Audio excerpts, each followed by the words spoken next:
আজ মন্ত্রিসভার বৈঠক অনুষ্ঠিত হলো এবং সেখানে একাধিক গুরুত্বপূর্ণ পদক্ষেপ নেওয়া হয়েছে, একাধিক বিষয়ে আলোচনা হয়েছে এবং এ বিষয়ে রাজ্যের মন্ত্রী অগ্নিমিত্রা পাল তিনি জানিয়েছেন যে 1 জুন থেকে অন্নপূর্ণা ভাণ্ডার সেটা কিন্তু চালু হয়ে যাবে এবং যারা লক্ষ্মীর ভাণ্ডার পাচ্ছিলেন তারাই কিন্তু এই অন্নপূর্ণা ভাণ্ডার পাবেন 1 জুন থেকে। তার পাশাপাশি প্রতিশ্রুতি মতো যেটা বিজেপির পক্ষ থেকে তাদের ইস্তেহারেও বলা হয়েছিল যে সরকারি বাসে মহিলাদের যাতায়াত বিনামূল্যে করা হবে, সেই বিষয়েও কিন্তু কার্য করা হচ্ছে। তার পাশাপাশি সপ্তম পে কমিশন অর্থাৎ কেন্দ্রীয় হারে যে বেতন দেওয়ার কথা ছিল সেই সপ্তম পে কমিশনও কিন্তু কার্যকর করা হচ্ছে।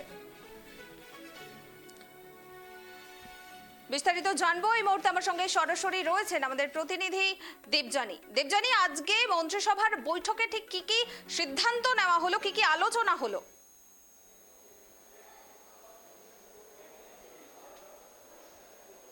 দেখো, বেশ কিছু গুরুত্বপূর্ণ সিদ্ধান্ত হয়েছে। তার মধ্যে প্রথমেই বলবো অন্নপূর্ণা ভাণ্ডার। কারণ নতুন সরকার তারা যখন ভোটের প্রচারে এই অন্নপূর্ণা ভাণ্ডারের 3000 টাকা করে প্রত্যেক মহিলাকে দেওয়ার প্রতিশ্রুতি দিয়েছিল, ফলে নতুন সরকার গঠন হওয়ার পরেই মহিলাদের প্রত্যাশা ছিল যে কবে থেকে এই অন্নপূর্ণা ভাণ্ডারের টাকা তাদের অ্যাকাউন্টে ঢুকবে। যারা লক্ষ্মীর ভাণ্ডার পেতেন তাদের মনেও প্রশ্ন ছিল যে নতুন করে আবেদন করতে হবে কিনা, লক্ষ্মীর ভাণ্ডারের 1500 টাকার পরিবর্তে তারা 3000 টাকা পেতে গেলে তাদের কি কি করতে হবে, নানান রকম প্রশ্ন কিন্তু মহিলাদের মনে ঘুরপাক খাচ্ছিল এতদিন। দেখো, এর আগেই জানিয়ে দিয়েছিল যে 1 জুন থেকে অন্নপূর্ণা ভাণ্ডারে 3000 টাকা অ্যাকাউন্টে ঢুকবে, কিন্তু আজকে মন্ত্রিসভার বৈঠকে সিদ্ধান্ত হয়েছে, যেটা অগ্নিমিত্রা পাল রাজ্যের মন্ত্রী তিনি সাংবাদিক বৈঠকে জানিয়েছেন যে যারা লক্ষ্মীর ভাণ্ডার পেতেন তাদের অ্যাকাউন্টেই সরাসরি অন্নপূর্ণা ভাণ্ডারে 3000 টাকা ঢুকে যাবে। তার জন্য আলাদা করে তাদের কোনো রকম আবেদন করার প্রয়োজন নেই। শুধু তাই নয়, এর জন্য যাদের হয়তো আমরা দেখেছি যে এসআইআরে অনেকের নাম বাদ গিয়েছে, তাদের মনের মধ্যে প্রশ্ন ছিল যে তারা অন্নপূর্ণা ভাণ্ডারের টাকা পাবে কিনা। যেটা আগে বলা হয়েছিল যে এই যারা একেবারেই যাদের নাম বাদ চলে গিয়েছে এসআইআরে তারা কোনোভাবেই পাবে না, কিন্তু যারা ট্রাইব্যুনালে আবেদন করেছেন এবং যারা সিএতে নাগরিকত্বের জন্য আবেদন করেছে তারা কিন্তু প্রত্যেকেই অন্নপূর্ণা ভাণ্ডারের টাকা পাবে। ফলে এটা একটা বড় পদক্ষেপ, বড় ঘোষণা আজকের মন্ত্রিসভার বৈঠকে পর যেটা করা হয়েছে যে অন্নপূর্ণা ভাণ্ডারের 3000 টাকা কিন্তু সরকার যারাই লক্ষ্মীর ভাণ্ডার পেতেন তারাই পাবেন, তাদের জন্য আলাদা করে অন্নপূর্ণা ভাণ্ডারের জন্য কোনো আবেদন জমা করতে হবে না। এটা হলো একটা বিষয়। তারপরে আরেকটা যেটা গুরুত্বপূর্ণ সিদ্ধান্ত নেওয়া হয়েছে যে তথ্য সংস্কৃতি দপ্তরের অধীনে যে ধর্মীয় ভাতাগুলো দেওয়া হতো সেইগুলো কিন্তু এই মাস পর্যন্তই পাবেন। এই মাসের পর থেকে অর্থাৎ আগামী মাস থেকে কিন্তু বন্ধ হয়ে যাচ্ছে। অর্থাৎ ইমাম ভাতা এবং পুরোহিত ভাতা বা মুয়াজ্জেম ভাতা এইগুলো কিন্তু বন্ধ হয়ে যাচ্ছে। ইমাম ভাতা, পুরোহিত ভাতা, মুয়াজ্জেম ভাতা এগুলো তথ্য সংস্কৃতি দপ্তরের অধীনে ছিল, সেইগুলো কিন্তু বন্ধ হয়ে যাচ্ছে। দেখো, আমরা জানি যে প্রায় 47,000-এর মতন ইমামরা ভাতা পেতেন, 27 লক্ষ মুয়াজ্জেম ভাতা পেতেন এবং প্রায় 29,000-এর মতন পুরোহিত ভাতা দেওয়া হতো। এর আগে পূর্বতন সরকার দিয়েছে, কিন্তু তারা এই মাস পর্যন্ত অর্থাৎ মে মাস পর্যন্তই তারা শেষ ভাতা পাবে। আগামী মাস থেকে তাদের কিন্তু কোনো ভাতা দেওয়া হবে না। এটা আজকে যে মন্ত্রিসভার বৈঠক, যে ক্যাবিনেট মিটিং নবান্নে হলো সেখানে সিদ্ধান্ত হয়েছে। এছাড়াও আরও বেশ কিছু গুরুত্বপূর্ণ সিদ্ধান্ত হয়েছে যে এর আগেই যেটা জানানো হয়েছিল যে সরকারি বাসে মহিলাদের ফ্রিতে যাতায়াত তারা করতে পারবেন। এটা নতুন সরকার তারা ক্ষমতায় আসার পরেই জানিয়েছিল, কারণ এটা তাদের প্রতিশ্রুতি ছিল ভোটের প্রচারে। যেটা জানিয়েছে 1 জুন থেকে সরকারি বাসে মহিলারা যাতায়াত করতে পারবে, কিন্তু দেখা গিয়েছে যে গোটা রাজ্যেই সরকারি বাসের সংখ্যা কিন্তু অনেকটাই কমে গিয়েছে। সেই বাসের সংখ্যা বাড়ানো নিয়ে কোনো আলোচনা সেভাবে এখনো হয়নি, সেটা কিন্তু মন্ত্রী জানিয়েছেন।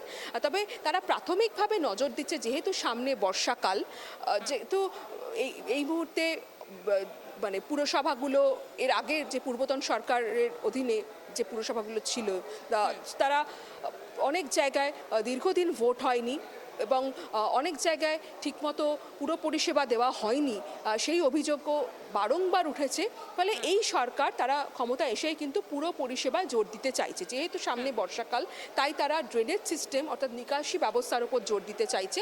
মন্ত্রী যেটা জানিয়েছেন যে আজকে ক্যাবিনেট বৈঠকে সিদ্ধান্ত হয়েছে যে যতটা সম্ভব তাড়াতাড়ি, যত দ্রুত পারা যায়, মুখ্যমন্ত্রী শুভেন্দু অধিকারী কিন্তু তিনি নির্দেশ দিয়েছেন পুরসভাগুলোতে যে প্রত্যেকটা এলাকায় তারা কিন্তু পুরো পরিষেবার কাজ যেন শুরু করে দেয়, এই নিকাশি ব্যবস্থার হাল ফেরানোর ব্যবস্থা করে, রাস্তাঘাট মেরামতিতে নজর দেয় এবং সেই সঙ্গে যেখানে আলোর সমস্যা রয়েছে সেখানে আলো লাগানোর কাজ হয়, নানান যে সমস্যাগুলো রয়েছে সেগুলো যেন মেটানোর ব্যবস্থা করা হয়। এছাড়াও আরও একটা বিষয় জানিয়ে রাখি, খুব গুরুত্বপূর্ণ, যেটা বিজেপি ক্ষমতায় আসার আগে তারা প্রতিশ্রুতি দিয়েছিল যে তারা যদি ক্ষমতায় আসে সপ্তম পে কমিশন তারা চালু করবে। আজকে কিন্তু সেই সপ্তম পে কমিশন গঠনের সিদ্ধান্ত নিয়েছে মন্ত্রিসভা। তবে যেটা আজকে একটা জল্পনা চলছিল যে আজকের বৈঠকে কোনো ডিএ নিয়ে সিদ্ধান্ত হবে কিনা, তার কারণ ডিএ বাড়ানোর জন্য যারা সরকারি কর্মীরা রয়েছে তারা কিন্তু এর আগে অনেক লড়াই আন্দোলন করেছে, পূর্বতন সরকারের কাছেও তাদের আবেদন ছিল তাদের যেন ডিএ বাড়ানো হয়, এবং যার আমরা দেখেছি যে জল প্রায় হাইকোর্ট সুপ্রিম কোর্ট পর্যন্ত গড়িয়েছিল এবং সুপ্রিম কোর্টও নির্দেশ দিয়েছিল তাদের বকেয়া ডিএ মিটিয়ে দেওয়ার জন্য। ফলে আজকের নতুন সরকারের দ্বিতীয় যে মন্ত্রিসভার বৈঠক, সেখানে সেই বৈঠকের দিকে নজর ছিল যে আজকে ডিএ নিয়ে কোনো বড় ঘোষণা হয় কি না, কিন্তু আমরা দেখলাম যে সরাসরি ডিএ নিয়ে কোনো ঘোষণা করেনি এই সরকার। শুধুমাত্র তারা জানিয়েছে যে সপ্তম পে কমিশন গঠন করা হচ্ছে। এর পরের তারা জানিয়েছে যে 15 দিন পরে ক্যাবিনেট মিটিং হবে, সেখানে ডিএ নিয়ে কোনো চূড়ান্ত সিদ্ধান্ত তারা নেয় কিনা, কত পার্সেন্ট ডিএ বাড়বে, কারণ যারা সরকারি কর্মচারীরা রয়েছে তারা বারবার বলছিল যে কেন্দ্রীয় হারে তারা ডিএ পাচ্ছে না, অন্তত তাদের 12% ডিএ যেন আরও বাড়ানো হয়। এখন তারা 18% ডিএ পাচ্ছে, আরও যেন 12% ডিএ বাড়িয়ে অন্তত, যেটা কেন্দ্রীয় সরকারের কর্মচারীরা 42% ডিএ পাচ্ছে, সেখানে রাজ্য সরকারের কর্মচারীরা তারা দাবি করছে যে তাদের অন্তত যেন 30% ডিএ দেওয়া হয়। এই দাবিটা কিন্তু তারা অনেক দিন ধরেই করছে এবং এই দাবিতে তারা নতুন মুখ্যমন্ত্রী শুভেন্দু অধিকারীর কাছে একটা চিঠিও দিয়েছে এই কর্মচারীদের একটা অংশ। ফলে আজকে ডিএ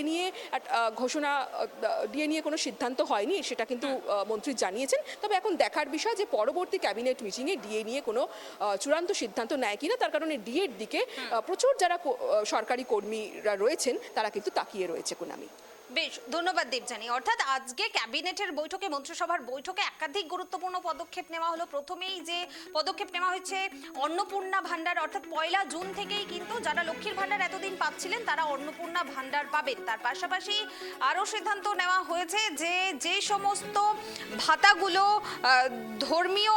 ধর্মীয় কারণে দেওয়া হচ্ছিল, অর্থাৎ মোয়াজ্জেম ভাতা, পুরোহিত ভাতা, সেই সমস্ত ভাতাগুলো কিন্তু বন্ধ করে দেওয়া হবে এবং সপ্তম পে কমিশন গঠন করা হবে। তার পাশাপাশি পৌরসভার যে কাজগুলো রয়েছে, নিকাশি ব্যবস্থা, লাইটের ব্যবস্থা, সেই সমস্ত কাজগুলো যেখানে যেখানে থমকে রয়েছে সেই কাজগুলো দ্রুত যাতে করা হয় তার জন্য কিন্তু সিদ্ধান্ত গ্রহণ করা হয়েছে। তার পাশাপাশি আরও একাধিক সিদ্ধান্ত গ্রহণ করা হয়েছে এবং ডিএ নিয়ে আজকের এই বৈঠকে কিন্তু সরাসরি কোনো রকম ঘোষণা করা হয়নি, কোনো রকম সিদ্ধান্ত নেওয়া হয়নি। জানানো হয়েছে যে 15 দিন পরে আরও যে মন্ত্রিসভার বৈঠক অনুষ্ঠিত হবে সেখানে কিন্তু এ বিষয়ে সিদ্ধান্ত নেওয়া হবে।